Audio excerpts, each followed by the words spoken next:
We are back, and we are joined now by Beshara Doumani, Mahmoud Darwish Professor of Palestinian Studies at Brown University, here with us to commemorate the 76th anniversary of the Nakba, which was yesterday. Thanks so much for coming on the show today, Professor. Thanks, Emma, for having me. So yesterday, as I mentioned, May 15th, the 76th anniversary of the Nakba, which means catastrophe. Many of our viewers are familiar with this historical event, but for those who are not, what is the Nakba? It's a war that resulted in the expulsion of over 80% of the Palestinian population from their homes and their villages and towns. The end of Palestine as a state, largely destruction of Palestinian society, and the establishment of the State of Israel after the British withdrew on May 15th, officially, after colonizing Palestine since World War I. And it's on the side of Israel, they celebrate it as the Israeli Independence Day. I guess this year, because of differences in the Gregorian calendar, it was the day before that they celebrated it. But, that's a bit perverse, especially within this current context. And I hadn't realized, I know that there are many laws on the books within Israel that discriminate against the Palestinian minority, but that even observing the Nakba, you could be in violation of the law if you're a Palestinian minority living within Israel. That's right. Criminalizing Palestinian identity, Palestinian aspirations is enshrined in many, many laws, affecting primarily Palestinians who are citizens of Israel, which is part of the Palestinian population. But there are also Palestinians living under military occupation in the West Bank and the Gaza Strip, and of course in East Jerusalem as well. And they are subject to much more than such laws. They're subject to an actual, real oppression via military means. I was reading this morning the letter written by the latest Biden appointee to resign in protest, Lily Greenberg Call. She's a Jewish American, and she spoke about how she feels that Biden is making Jews the face of the U.S. war machine. But she also had this quote where she says, Nakba and Shoah, the Hebrew word for Holocaust, mean the same thing, catastrophe. I thought it was just a really beautiful way, I guess, for her to show how her Jewishness is teaching her to oppose this ongoing genocide. But it also underscored how the Nakba is such a pain, a constant pain for Palestinians that never really gets discussed. Can you talk about how omnipresent the Nakba is in the cultural memory of Palestinian people? Sure. There's not a Palestinian alive who has not suffered directly, indirectly from the Nakba. When we talk about the massacres, over 30 of them that took place during this period, the war, the expulsions, the lives of people just were completely destroyed. They lost their land, they lost their possessions, they lost their houses, they couldn't go back. They had to rebuild their lives, and that has affected every single person because not just these memories, but these conditions are passed down through generations. So Palestinians, for example, are fragmented today, physically, geographically, but they are one people because they have this common experience. And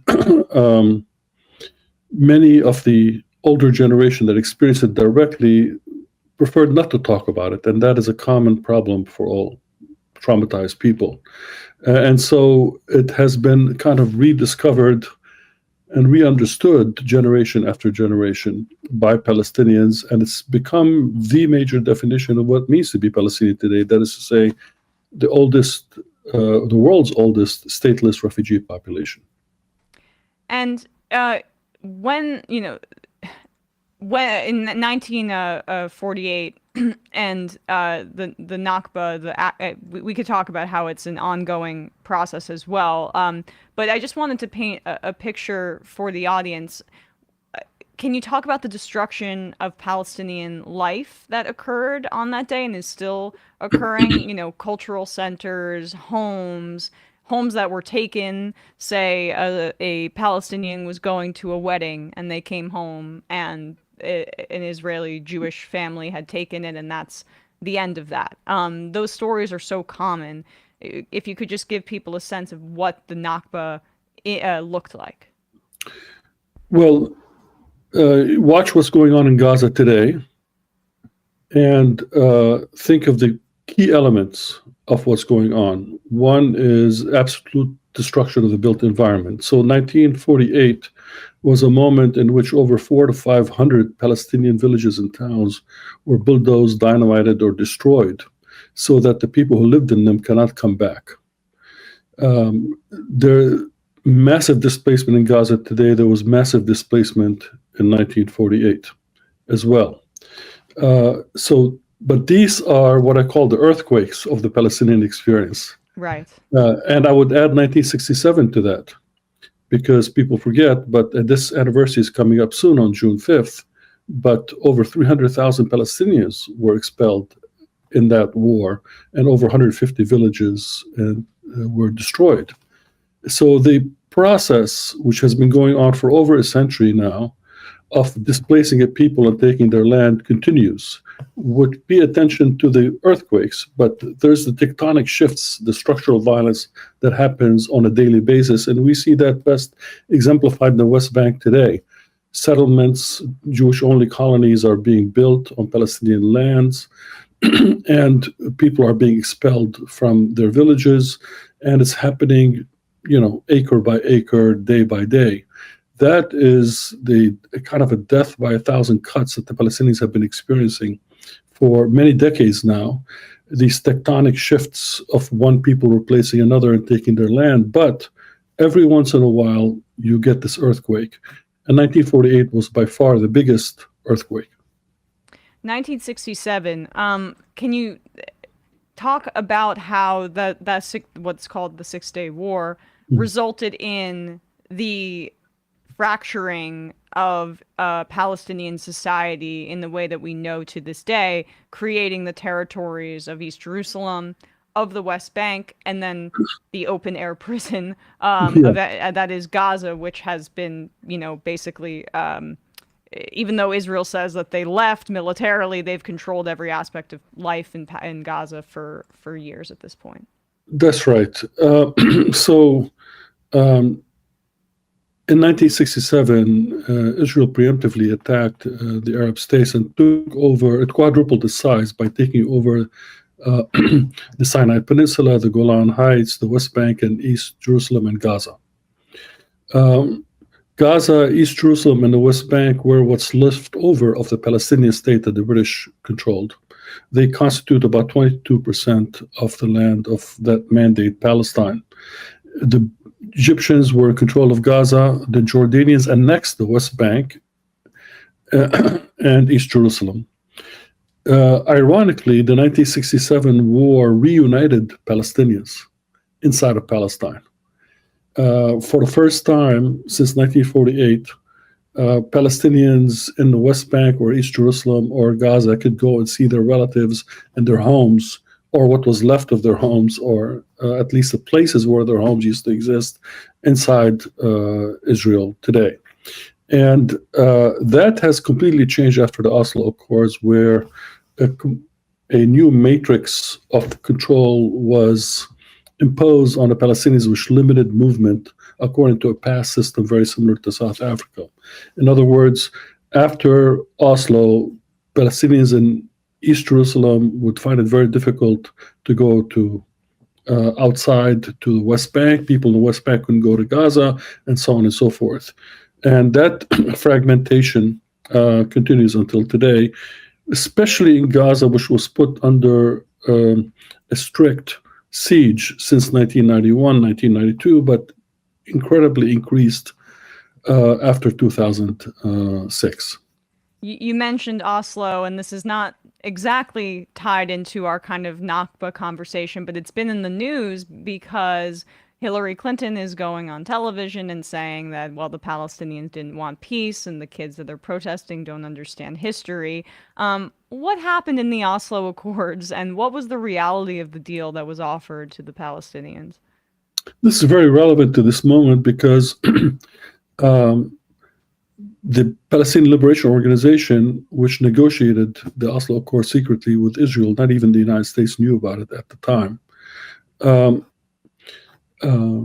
was effectively a destroyed organization at that time. It had lost its money, it has lost its embassies, it had lost its most of their rank and file, and they basically agreed to a land for peace formula that did not specify what the outcome of the negotiations which would follow the agreement would be. In other words, they agreed to a car without an engine. It couldn't get anywhere because the Oslo Agreement did not recognize the right of Palestinians to have their own state, to self-determination, and to the end of the occupation. It just agreed to talk about these things. And the power balance being what it is, the Palestinians found that in the post-Oslo period, the exact opposite of land for peace took place.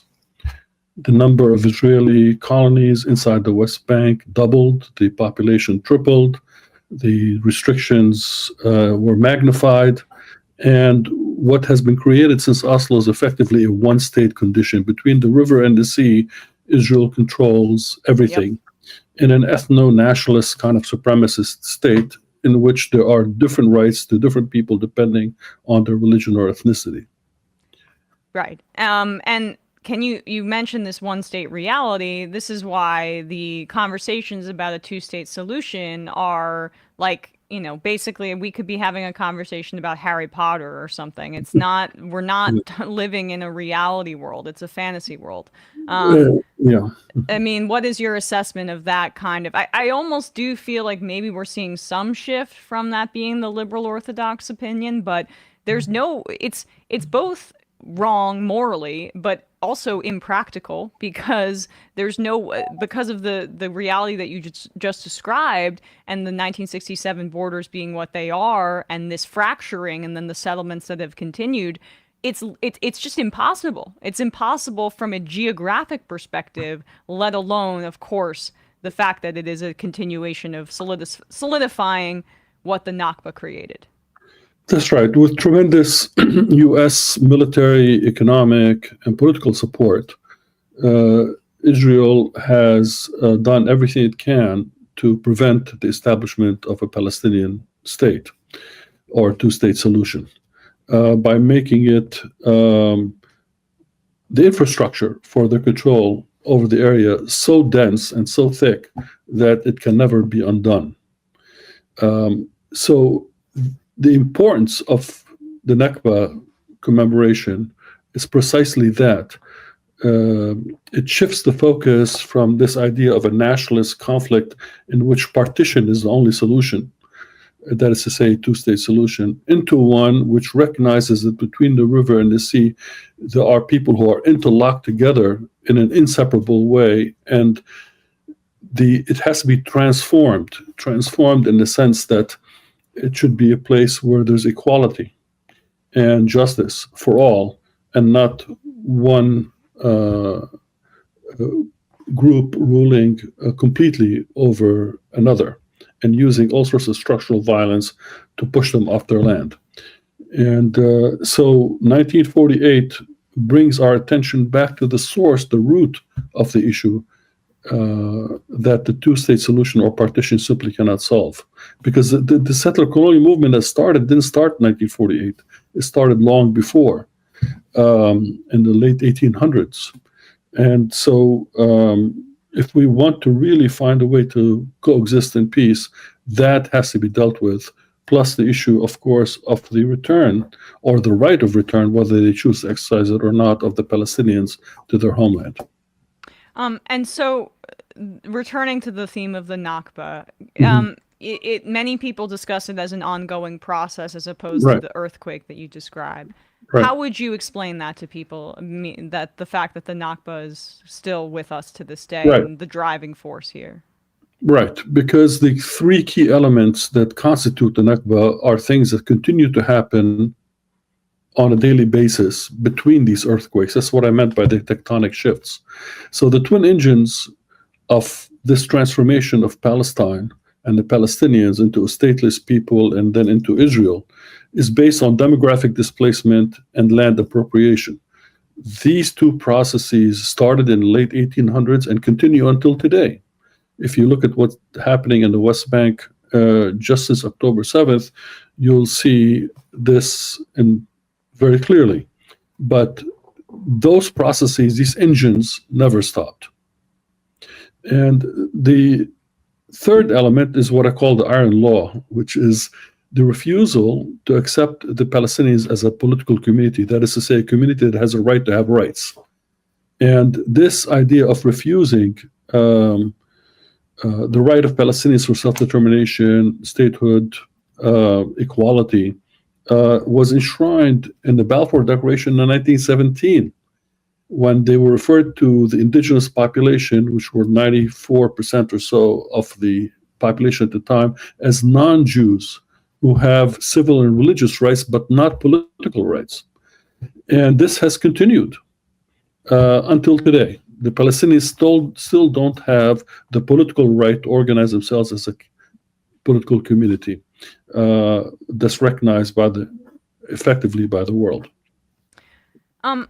This Can you talk about your experience as a Palestinian academic, Palestinian American academic? I mean, we've sung the praises of Edward Said, and we've seen what's happening at Columbia University, right?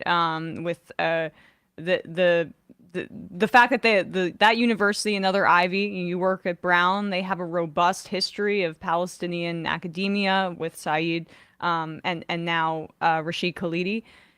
What has it been like? I mean, what is it like to be in these institutions that deny your history with like a very with incredible force?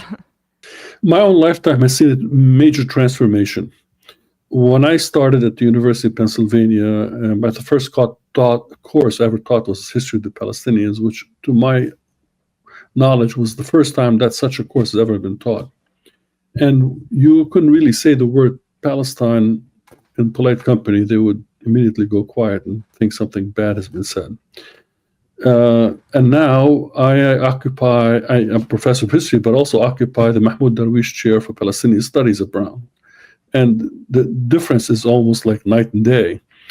Today it's recognized that the Palestinians, you can talk about them without being ostracized, and you can even teach it as a field of study in major universities.